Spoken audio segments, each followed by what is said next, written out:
80만 원, 90만 원까지 올릴 수 있어요. 여기 그러니까 내가 답답하다는 거예요. 그걸 어떻게 주느냐고. 우리나라 경제 규모에 있는 나라들은 다 80만 원, 90만 원 줘요. 지금 다른 나라들은 80만 원, 90만 원 다 줘요. 누구한테 돈 뺏어서? 기업하는 사람들한테, 돈 많은 사람들한테 뺏어서 국민들한테 주는 거예요. 그래야지 국가가 살아나는 거예요. 얼마 전에 하와이에서 우리 할머니들 25분이 평창으로 1박 2일 피정으로 왔어요. 피정하고 그 다음에 어디로 가? 제주도로 가서 전주로 갔다가 서울 가서 다시 하와이로 간대요. 그러면은 그 할머니들이 그렇게 비행기 값 내고 그렇게 뭐 일주일, 2주일 한국에 여행 오는 이유가 뭐냐면 하와이는 다른 미국보다 하와이하고 알래스카는 연금을 많이 줘요. 거의 90만 원, 100만 원, 뭐 110만 원까지 준다고 그러는 것 같아요. 하와이는. 근데 이 할머니들이 돈을 안 쓰고 가만히 있어갖고 통장에 3만 달러가 넘잖아요. 그러면 다음에 연금을 줄여요. 이 할머니는 돈이 필요 없나 보다. 그래갖고 연금을 줄여. 그러니까 이 할머니들은 돈이 나오면 그거 모아갖고 다 써야 돼. 근데 미국에 간 우리나라 하와이 할머니들도 이제 똑똑해갖고 그런 할머니들도 있지만 자식들한테 돈 안 줘요.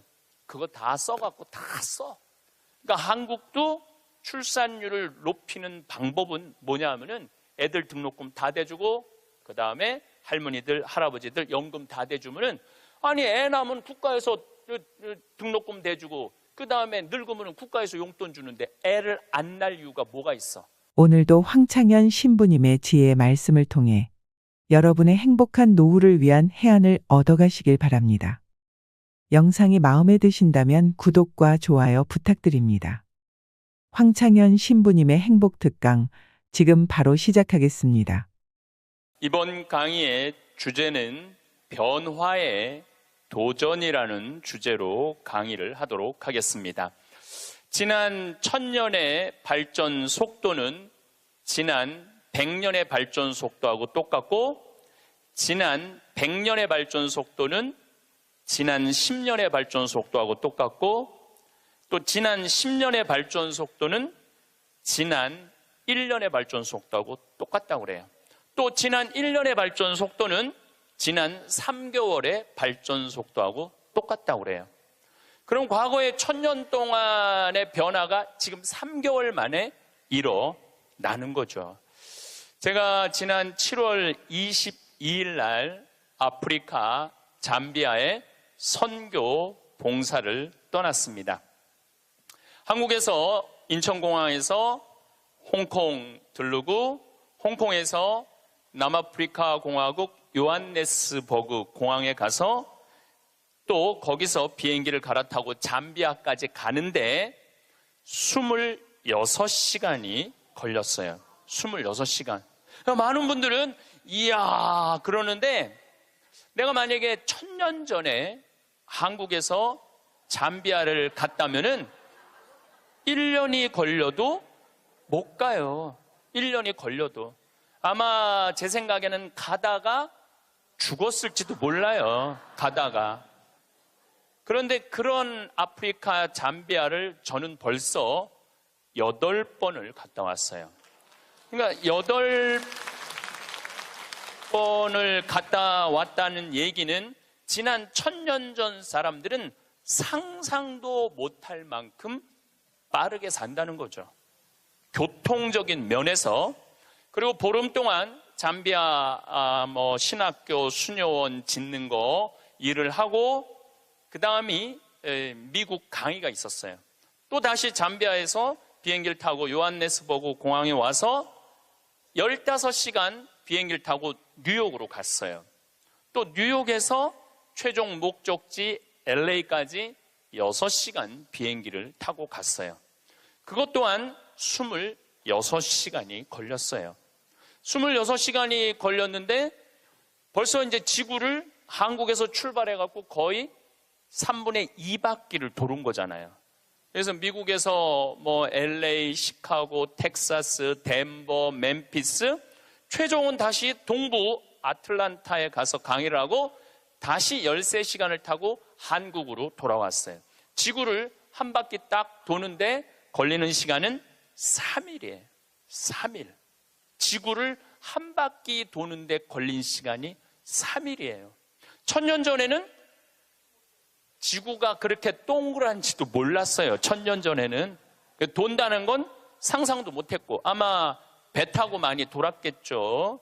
배 타고 돌았으면은 아마 거의 죽었을 거예요. 그런데 이렇게 제가 지구를 한 바퀴씩 매번 도는 게 벌써 한 5번 정도 이렇게 돌았어요. 그러니까 옛날 사람들에 비하면은 나는 엄청나게 빠른 속도로 살고 있는 거죠.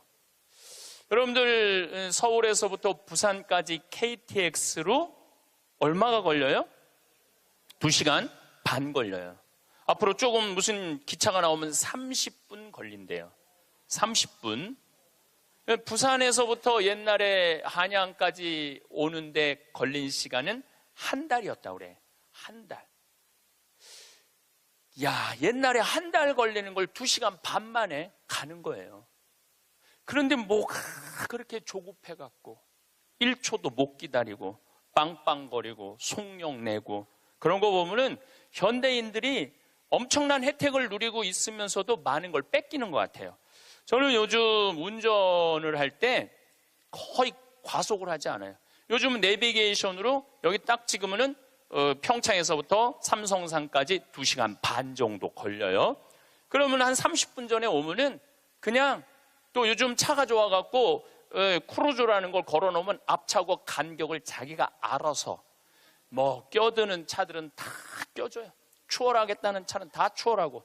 근데 예전에는 나도 급하게 다닐 때는 운전이 스트레스가 많았어요.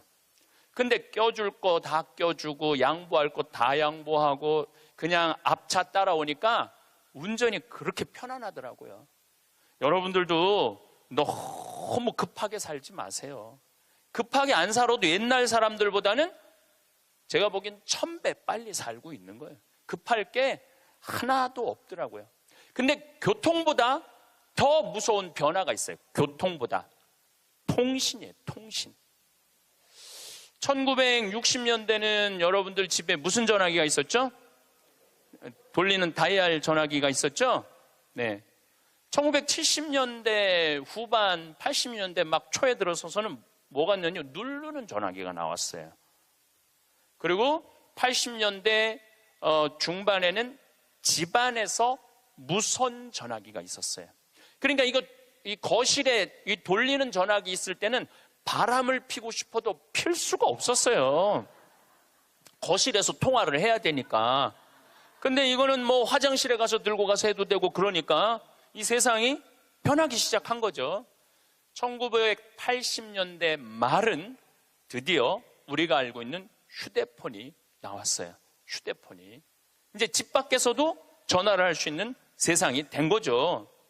그리고 우리나라에서는 각각 나라마다 다르는데 2009년에 본격적으로 스마트폰이 나왔어요.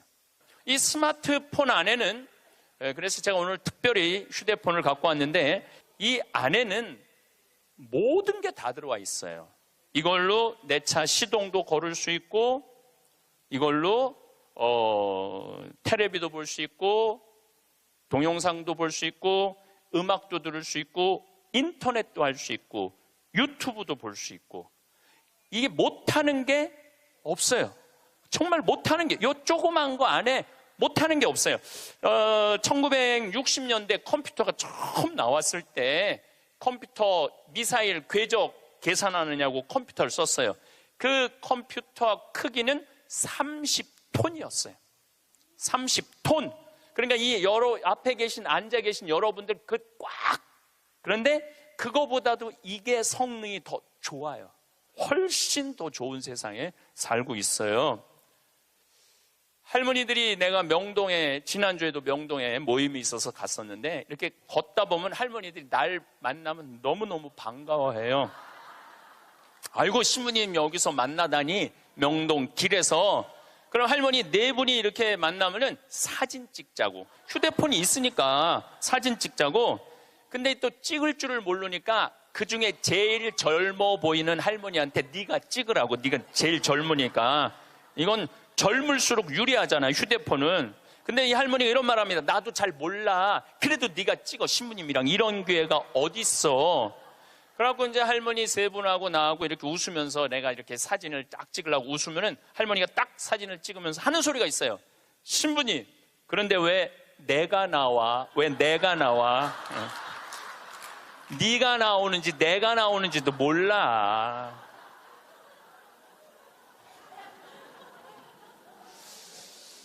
요즘 애들은 태어나면서부터 어떻게 태어나는 줄 아세요? 이러면서 태어나요. 이러면서 태어나면서 요즘 애들은.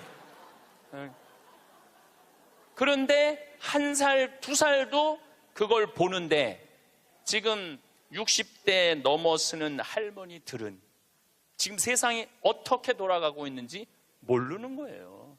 1990년대는 세계 10대 기업 중에 일본이 8개를 차지했어요. 근데 2010년에는 세계 10대 기업 중에 일본은 하나도 없어요. 하나도. 지금은 구글, 애플, 페이스북, 아마존. 근데 여기 계신 분들 중에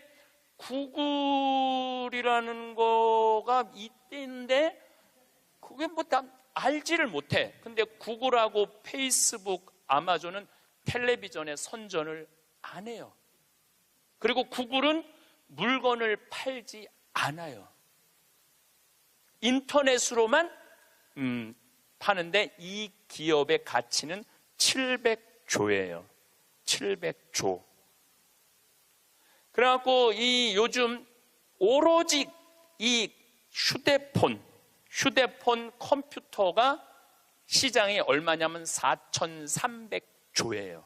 4,300조. 상상도 못할 만큼 크죠.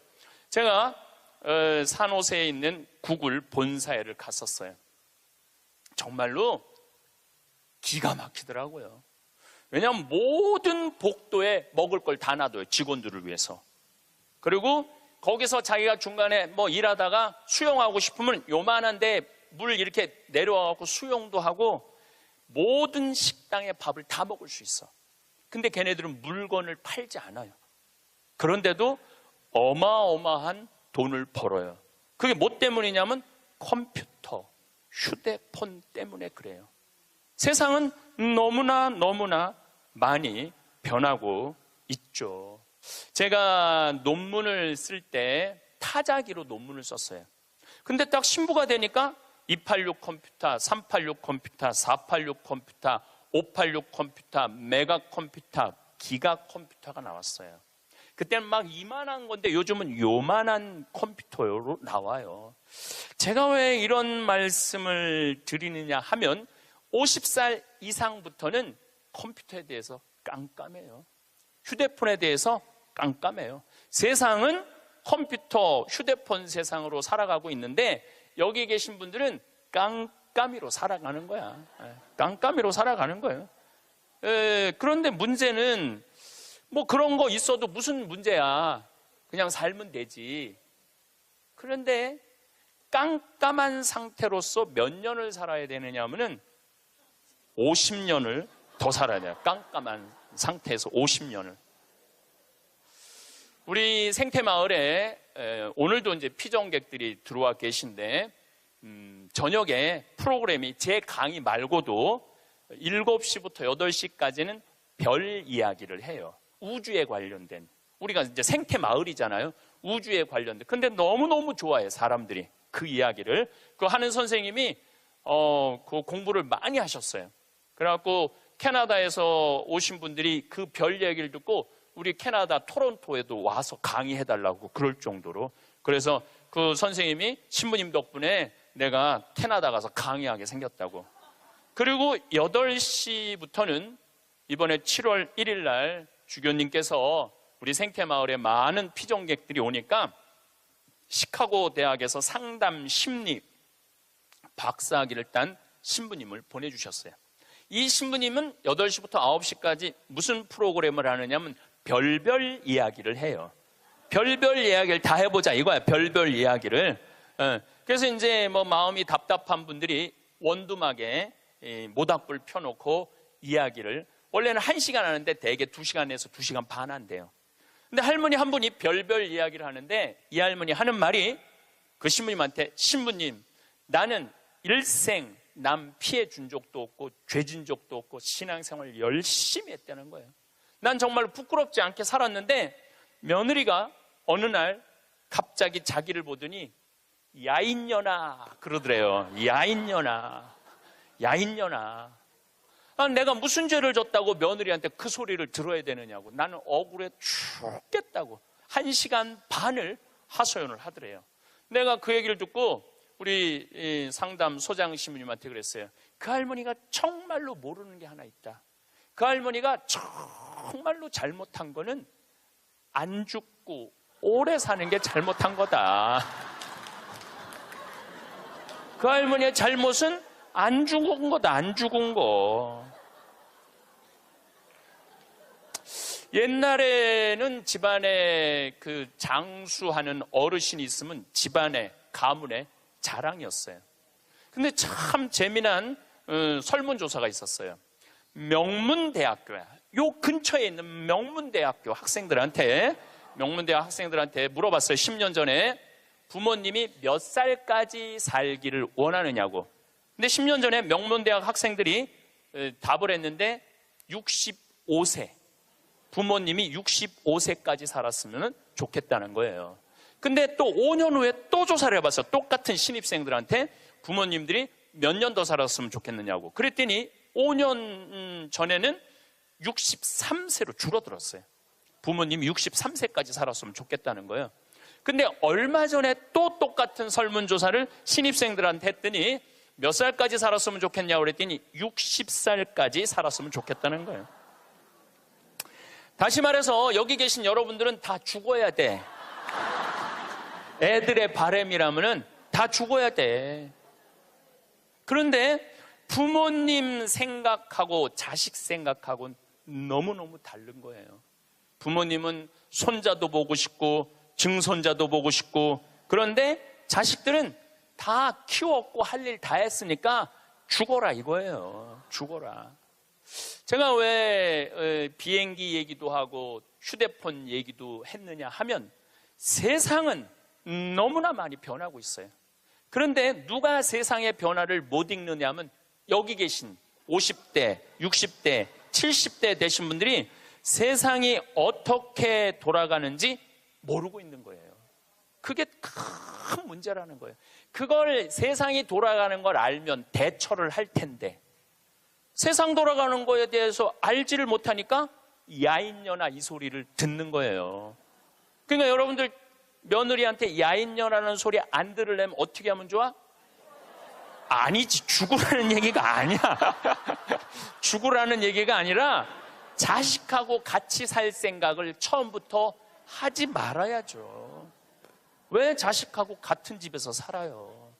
그러니까 그런 마음으로 인생을 바라봐야 된다는 거예요. 그런데 아마 2040년에는 아마 제 생각에는 아이를 거의 낳지 않을 거예요. 여러분들, 내가 조금 전에 교도소 아주 굉장히 높은 분을 만나고 왔는데 교도소에 죄수 한 명 1년에 돌보는데 들어가는 돈이 2,500만 원이래. 2,500만 원. 일주일에 한 번씩 고기 80년대부터 나왔대. 그리고 요즘 보리가 비싸갖고 다 쌀밥 준대. 보리가 비싸갖고. 그러면은 2,500만 원을 들여갖고 그 사람들을 감옥에다가 집어 넣는 게 낫느냐? 그 사람들 한 달에 200만 원씩 줘가면서 이 세상에서 건강하게 사느냐? 그게 어디가 좋을 것 같아요? 뭐가 좋을 것 같아? 세상에 나와갖고 한 달에 200만 원씩 국가가 줘갖고 쓰는 게 나라 경제에도 도움이 되는 거예요. 우리가 이 자본주의 국가, 민주주의 국가에서 돈을 아낀다고 이게 국가가 돌아가는 게 아니에요. 옛날에 못 먹고 못 살 때는 아껴야지. 근데 지금 대한민국은 돈이 흘러 넘쳐요. 이거를 골고루 온 국민들한테 다 보내야 돼. 근데 첫 번째 보내는 건 교육비 전액 국가가 부담하는 거예요. 두 번째는 할머니, 할아버지들 국가가 책임지는 거예요. 그러면은 나라는 잘 돌아가게 있어요.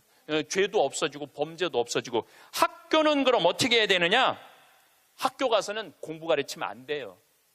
경쟁을 가르치면 안 되고 사랑하는 방법, 이웃을 배려하는 방법, 협동하는 방법, 재미있게 사는 방법, 노래하고 춤추고 놀이를 가르치면은 대한민국은 정말로 행복한 나라가 될 거예요. 근데 우리는 경쟁만 앞세우는 거예요. 1등만 앞세우는 거예요. 그래서 애들이 참 착하잖아요. 그리고 순한 애들한테 뭐라 그러냐면 너 그렇게 착해 빠져갖고 어떻게 이 세상을 살라고 그래. 너 독하게 마음 먹고 살아야 돼, 세상. 그러니까 계속 독해라고 그러니까 애들이 중학교, 고등학교만 되면 독해져 있어요, 애들이. 독해져 있어요. 이게 지금 대한민국이 뭐가 잘못된 거죠. 이제 앞으로 20년, 30년 후에는 우리가 굳이 공장에 가서 일하지 않아도 돼요. 왜냐하면 누가 다 할 거냐면 로봇가 다 해요. 그러면은 앞으로 20년, 30년 후에 대한민국이 행복하려면 어떻게 해야 되냐면 국민들이 뭐에 정통해야 되냐면 인문학에 정통해야 돼.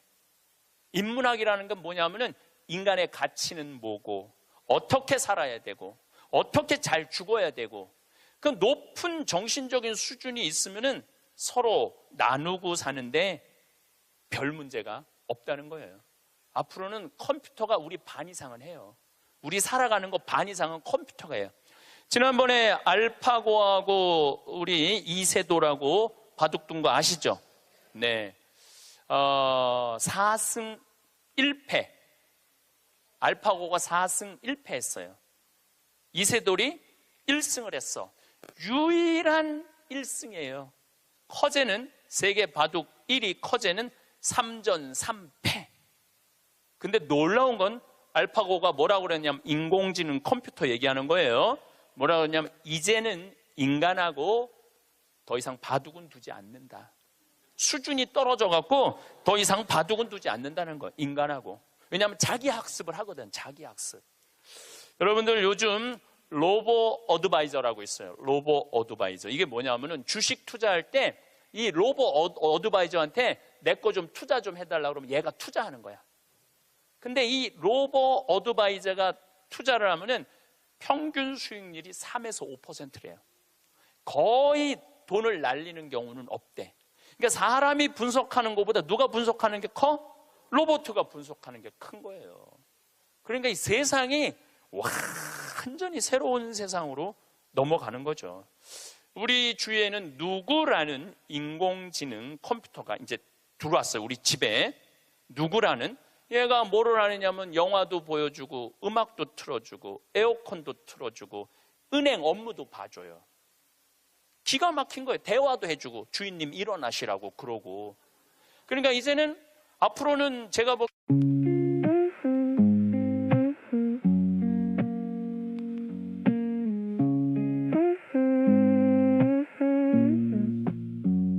They said run faster, I was barely awake. Deadlines chasing every breath that I take. Mirror shows a face I don't recognize now. Too many voices telling me how to be proud. I learn to smile when I'm falling apart. Carry expectations heavier than my heart. Every you should echo stuck in my head. I'm wide awake but I feel half dead. If I slow down, do I disappear? If I speak up, will they even hear? I've been living someone else's dream. Now I'm asking what it means to me. I'm not your headline, not your design. I'm more than 2040년에 가면은 결혼도 하지 않을 거예요. 결혼도. 아이를 안 낳는 게 문제가 아니라 아예 결혼을 하지 않을 거예요. 미국에서는 이제 2040년에 뭐가 나왔느냐면 성생활하는 로봇가 나왔어요. 2009년에 라스베가스에서 로봇 전시회를 했는데 록시라는 여자 컴퓨터가 나왔어요. 근데 키가 1m 70, 몸무게가 54kg. 그리고 이 고무 합성 재질로 해갖고 만지면은 여자 피부 만지는 기분이 들어요. 근데 문제는 얘는 오르가즘도 느끼는 거예요. 그러니까 굳이 이제 결혼 안 해도 돼. 아니 왜 굳이 머리 복잡한 여자하고 살아? 아니 같이 잠자리도 해주는 로봇 록시가 나왔는데, 근데 이게 가격이 얼마냐면 1,000만 원이야. 1,000만 원. 근데 앞으로 싸기도 싸죠. 싸요. 그런데 지금 2009년에 이 전시회가 시작이 됐는데, 제가 보기엔 2030년, 40년 되면은 거의 아내 역할까지 해주는 로봇가 나올 거예요.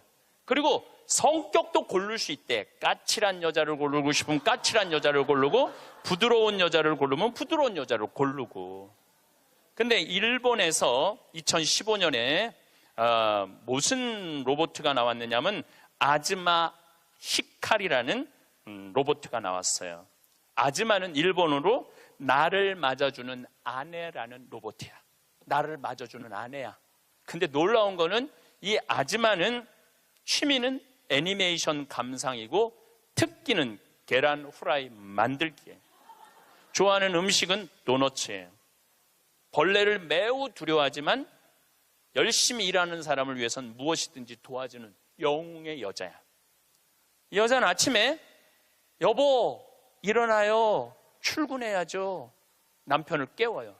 그리고 남편이 저녁에 나 몇 시에 퇴근할 거야, 그럼 날이 더우면 에어컨을 틀어놔요. 목욕물도 데워놔요. 이 로봇은 당연히 성생활도 같이 해주는 로봇이죠. 세상이요, 여러분들이 근데 문제는 이 꼴 저 꼴 안 보고 죽으면 되는데 그 모든 꼴을 다 봐야 돼. 근데 그게 어떤 건지도 모르고 우리는 살아가는 경우가 너무 많아요. 이 록시를 만든 개발자의 최종 목표는 섹스를 넘어서서 실질적인 동반자의 여자를 만드는 게 최종 목표예요. 그러니까 단순히 상담도 고민도 위로도 해주는 거죠. 2040년이 되면은 어떤 로봇가 나오느냐면은 벌써 이제 감정을 느끼기 시작한다고 그래요. 감정을 느끼는 로봇가 나온대요. 그럼 감정을 느끼면은 뭐 이것도 연구하고 저것도 세상 책도 읽어보고 모든 요즘 빅데이터라는 게 있어요. 모든 정보를 모으는 거야. 근데 모든 정보를 모아봤더니 하느님이 있는 것 같아. 로봇가 생각해 보기엔. 그래갖고 나도 좀 세례를 받아야 되겠다. 나도 좀 신앙생활을 해야 되겠다. 그래갖고 나한테 와갖고 신부님 저 세례 좀 주세요. 저 록시가 와갖고 신부님 저 세례 받고 싶어요. 세례 줘야 돼 말아야 돼? 안 돼요? 내가 너 세례 못 줘? 그러면은 얘가 이럴 거예요. 신부님 걱정하지 마세요. 우리가 세례 주는 로봇을 만들면 돼요. 세례 주는 로봇 만들면 돼요. 이게 굉장히 복잡한 이야기인데 이게 진화의 한 과정이에요. 우리가 무슨 네안데르탈인, 무슨 호모사피엔스, 크로마뇽인, 이게 다 진화되면서 우리가 됐잖아요. 그럼 우리가 또 진화를 해갖고 그런 DNA 조작 인간, 이 DNA 조작 인간도 제가 언제 얘기를 했냐면 1997년부터 얘기했어요. 앞으로는 DNA 조작 인간이 나올 거라고. 3D 컴퓨터 얘기는 많이 들어봤죠? 네, 그게 그 3D 컴퓨터가 자가용도 찍어내고 권총도 찍어내고 다 찍어내요. 근데 뭘 찍어냈느냐면 콩팥을 찍어냈어. 콩팥을 찍어내갖고 콩팥 상한 10대 소년한테 그 콩팥을 집어넣어줬어요. 완전히 바꿔준 거죠. 콩팥을 3D 컴퓨터로. 근데 걔는 지금 거의 20살이 됐는데 레슬링 선수가 돼 있어요. 그 옛날에 장기 바꾼다 막 그랬잖아요. 그게 이제 벌써 우리 앞에 와 있는 거죠. 제가 너무 앞서 나가는 것 같지만 지구를 3일 만에 한 바퀴 도는 세상에 우리가 살고 있어요. 지금은 4차 산업의 시대라고 그래요. 4차 산업의 시대. 1차 산업은 뭐냐면은 증기기관, 와트가 실린더 증기 막 막 보일러 막 끓여갖고 증기가 해갖고 실린더 피스톤 왔다 갔다 해갖고 증기기관. 그래서 증기기관 배, 증기기관 기차 뭐 이런 거 생긴 게 1차 산업이에요. 2차 산업은 에디슨이 전기를 발명했어요. 전기. 그래갖고 지금 이거 다 전기의 혜택 아니에요. 지금 우리가 전기 없으면은 한순간도 못 살 거예요. 여러분들 냉장고, 밥하는 거, 뭐 뭐든지 세탁기 다 뭘로 돌려? 전기로 돌려요. 그런데 1980년대부터 본격적으로 이제는 누구의 시대가 왔느냐면 컴퓨터 시대가 왔어요. 거기에 혁신적인 사람이 벌써 죽었지만 스티브 잡스라는 사람이에요. 이제는 컴퓨터가 이제 끝나갖고 인공지능이 와갖고 이제는 4차 산업의 시대로 접어들고 있어요. 4차 산업. 4차 산업의 시대는 우리 인간하고 DNA 조작 인간하고 그 다음에 인공지능 인간하고 공유하는 세상이 온다는 거예요. 공유하는 세상이. 완전히 새로운 세상이 펼쳐지죠. 그 며칠 전에 우리 동창신부 25주년이라 미사 같이 봉헌을 했어요. 내가 너무너무 사랑하는 동창 신부라 분당에 가갖고, 근데 또 뭐 같은 신부님이 와갖고 얘기를 하는데 자기가 오스트리아 대사가 자기를 초청해갖고 오스트리아를 갔는데 아주 시골을 갔대요. 근데 할머니 6이서 커피를 이렇게 찻집에서 놓고 토론을 하는데 너무너무 진지하게 토론을 하더래. 근데 뭐 말을 못 알아들으니까 그 대사한테 물어봤대요. 저 지금 무슨 토론하는 거냐고. 할머니 한 분은 철학가의 얘기를 하고, 한 할머니는 음악에 대해서 얘기하고, 한 할머니는 미술에 대해서 얘기하고, 한 할머니는 지금 이 세상에 돌아가는 정치 얘기를 토론을 몇 시간씩 하고 앉아 있다는 거예요. 근데 그거는 저는 뭐 유럽을 다닐 때도 그렇고 미국을 다닐 때도 그렇게 할머니 할아버지들이 토론하는 모습을 많이 봐요. 또 자식 손자들한테도 그 깊은 얘기를 해줘요. 근데 대한민국의 할머니들을 이렇게 가만히 생각해 보면은 그렇게 토론을 할 수 있는 할머니들이 얼마나 있을까? 이거 물어보고 싶어요. 이제 그냥 밥 먹고 살고 밥 먹고 사는 세상은 지났어요. 이제 여러분들은 텔레비에서 말하는 인문학은 그 젊은 사람들 게 아니고 배운 사람들 게 아니야. 바로 여기 계신 여러분들 거예요. 그래서 인문학 강의. 근데 사실 여기 오신 분들은 아무 문제가 없어. 강의 들으러 여기 왔잖아요. 이 긴 시간. 뭔가 듣는 여러분들은 정신이 깨죠. 정신이 깨요. 근데 듣지도 않고 변화에 대해서 들여다보지 않는 분들은 참 답답한 거예요. 그 시대는 변하는데 나만 안 변해. 그 시대는 변하는데 나만 안 변하는 사람들을 내가 이번에 미국 가서 보고 왔어요. 미국에 가보니까 70년대 이민 간 분들은 70년대 한국만 생각해. 80년대 이민 간 분들은 80년대 한국만 생각해. IMF 때 쫄딱 망했을 때 이민 간 분들은 그때만 생각을 해. IMF 우리가 탈출한 지가 얼만데. 그러니까 70년대 이민 간 분들 얘기를 들어보면은 폰이 미국으로 수출했거든요. 그러면 미국의 길에 서 있는 건 다 폰이라는 거야. 그거 무슨 깡통 찌그러뜨려갖고 폰이를 만들어갖고 수출을 했다고 그래요. 그러니까 자기는 한국차 안 산다는 거예요. 근데 폰이 만든 지가 언젠데 아직 폰이 얘기를 해. 한국에 폰이도 없는데. 그리고 내가 우리나라 차들을 타보면은요, 벤츠, BMW 부럽지 않아요. 정말로 차 잘 만들어요. 그런데 70년대 생각만 하는 거예요. 들여다볼 기회가 없으니까. 한국에 30년 동안 안 와봤으니까. 안 와봤으니까 그때 얘기만 하는 거예요. 또 이번에 시카고 강의를 갔는데 시카고는 눈이 많이 온대요.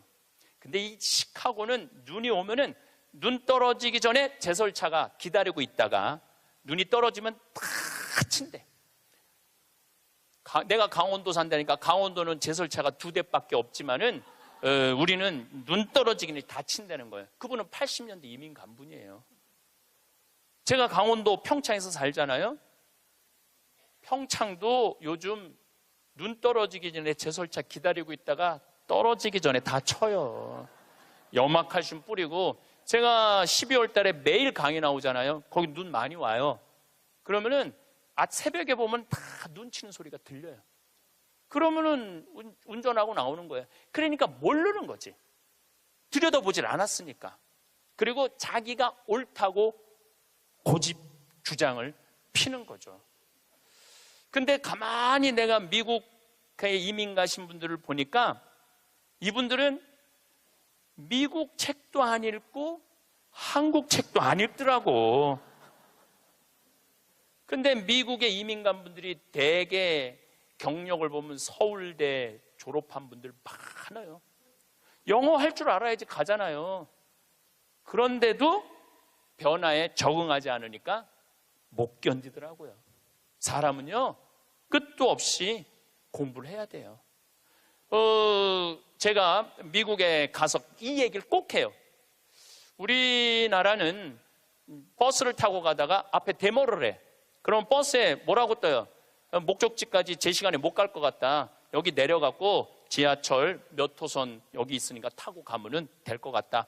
그런 자막이 떠. 그리고 내가 오는 내 차 기다리는 차가 그거 전부 다 뜨죠? 예. 미국은 상상도 못하는 일이에요. 미국은. 나라가 커갖고 그렇게 할 수가 없어. 우리나라처럼 이 IT 기술이 잘 돼 있는 나라는 세계에서도 없어요. 다니면 얼마나 답답한지 몰라요. 다른 나라 다녀보면은. 저는 지금 총 60개 나라를 다녔고 미국을 벌써 뭐 10번도 더 왔다 갔다 하고 전 세계를 돌아다녀 보잖아요. 전 세계를 돌아다녀 보면 한국처럼 시스템이 잘 돼 있는 데가 없어요. 한국처럼. 요즘 이제 동계올림픽 한다고 영동고속도로를 다시 깔았거든요. 제가 오늘도 이렇게 나오면서 이거는 고속도로가 아니야. 비단길이야. 얼마나 곱게 깔아놨는지 비단길이에요. 이런 도로를 가진 나라가 그렇게 많지 않아요. 미국도 도로 기가 막히게 잘 깔아요. 걔네들은 정말 상상도 못할 만큼 잘 깔아요. 미국 사람들. 그래도 이 영동고속도로만큼 비단길은 없더라고요. 우리나라가 돈도 많고 참 좋은 나라예요. 한 세대 만에 원조 받는 나라에서 원조 해주는 나라로 바뀌었어요.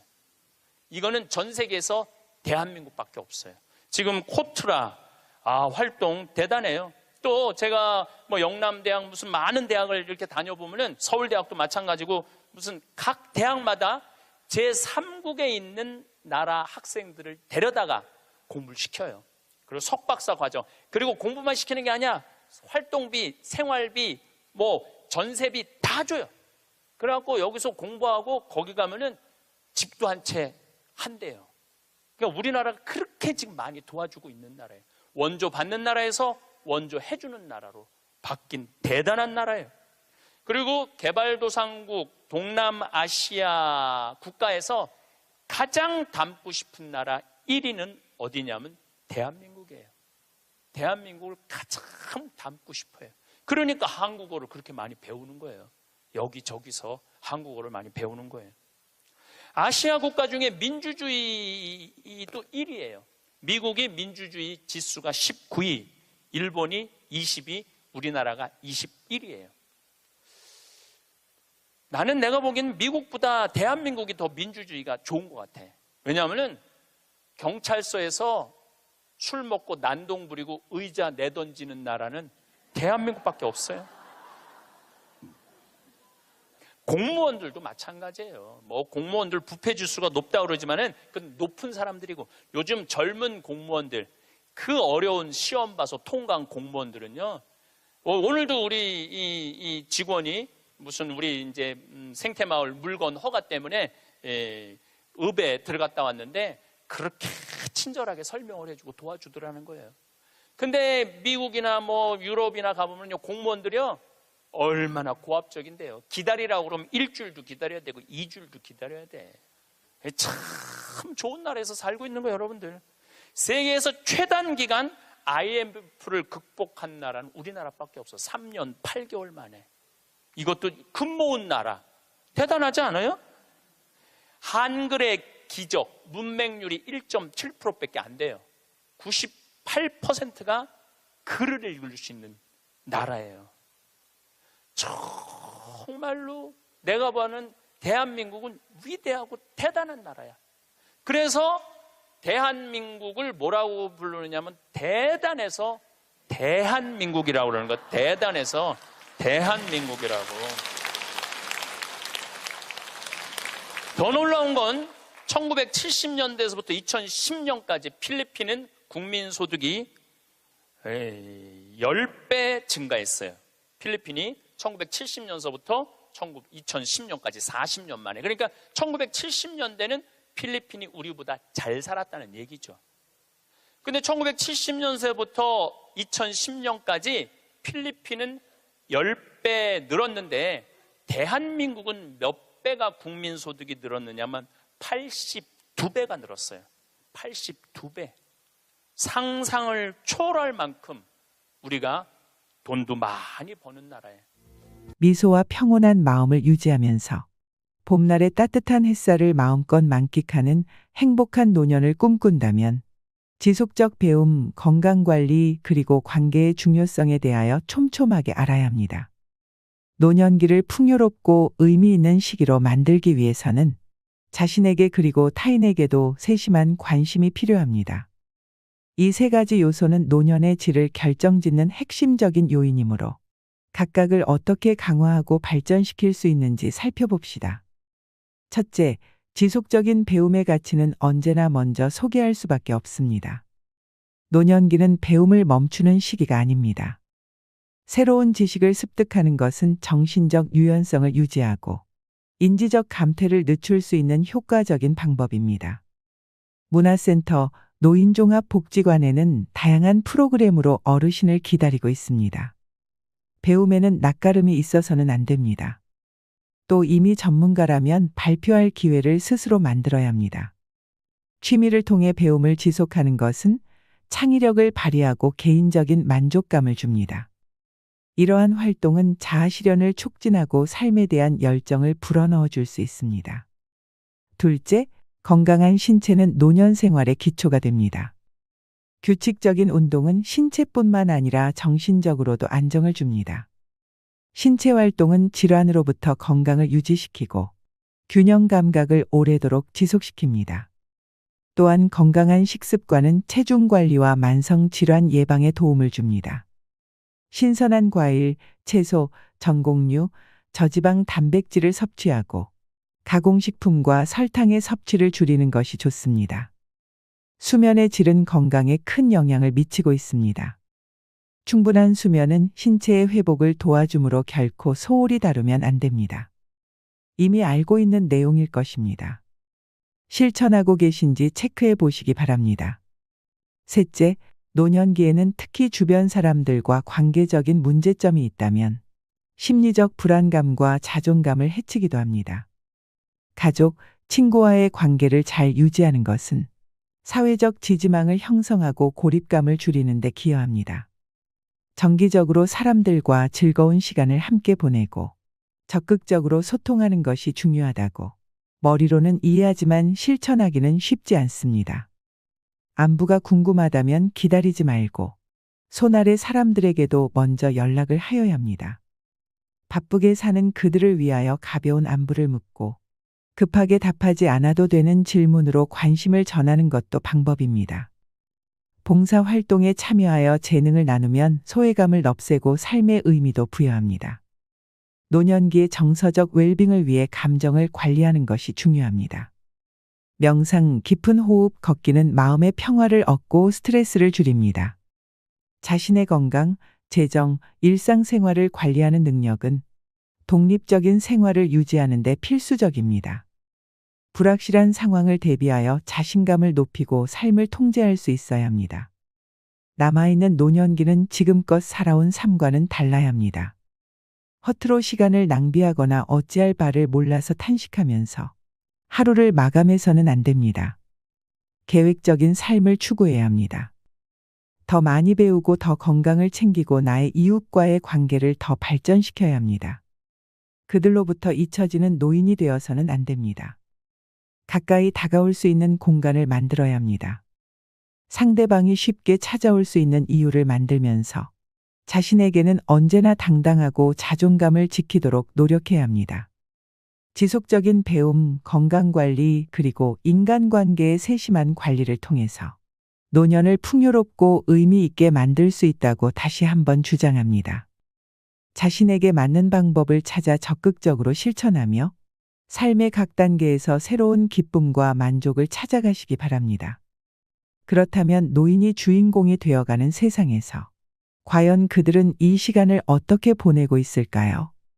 지금의 중년 노년들은 살아왔던 시대가 시대였던지라 개인의 취미도 일부 계층을 제외하고는 크게 즐기지 못한 세대였습니다. 현재 우리 중장년들의 젊은 시절엔 노는 것에 대한 부정적 인식이 만연했습니다. 그런 분들이 이제 은퇴를 하고 긴 노년의 문턱에 진입하고 있습니다. 은퇴 후에도 마냥 놀아도 되나라는 생각과 생업을 위해 70세 아니 그 이후까지 일하고 싶다는 사회통계 자료가 속속 나오고 있으나 노년의 일자리는 찾기가 점점 더 힘들어집니다. 노후에는 어떤 할머니, 할아버지가 되고 싶은가라는 한 조사에 따르면 친목이나 취미생활 등 사회생활을 활발하게 하는 할머니, 할아버지가 되고 싶다는 답변이 응답률 47.8%로 가장 높았습니다. 이처럼 경제적으로 풍요로운 노후보다 사회활동을 활발하게 하는 노년을 꿈꾸는 이들이 많아 눈길을 끕니다. 그만큼 노후를 채울 여생의 자원인 취미의 중요성이 날로 커지고 있다는 의미겠지요. 직장 생활과 육아 등으로 눈코 뜰 새 없이 바삐 살던 때는 퇴직 후 여유를 갈망했을 것입니다. 그러다 사회와 가정으로부터 노연하면 당장은 친구들도 만나고 여행도 다니며 미뤄왔던 자유를 만끽합니다. 그러나 이 또한 지루하고 허무하게 느껴지는 날이 찾아올 수 있지요. 그 즈음 앞으로 어떻게 살아야 하나? 나는 이제 무엇인가라는 질문을 던지며 남은 시간을 무엇으로 채울지 고민하게 되는데요. 바로 이 시기가 취미가 중요해지는 때입니다. 70에서 80대를 넘어 죽을 때까지 할 수 있는 취미를 찾아 재미를 붙이고 행복한 노후를 영위할 수 있다면 더할 나위 없이 좋겠지요. 한편으론 그렇기 때문에 제2의 직업만큼이나 취미를 찾는 것이 어려울 수 있습니다. 그래서 오늘은 돈은 그다지 많이 들지 않으면서 50대부터 80대 그 이상까지 꾸준하게 즐길 수 있는 취미 8가지에 대해 알아보겠습니다. 첫 번째입니다. 우리나라 시니어들이 실제로 가장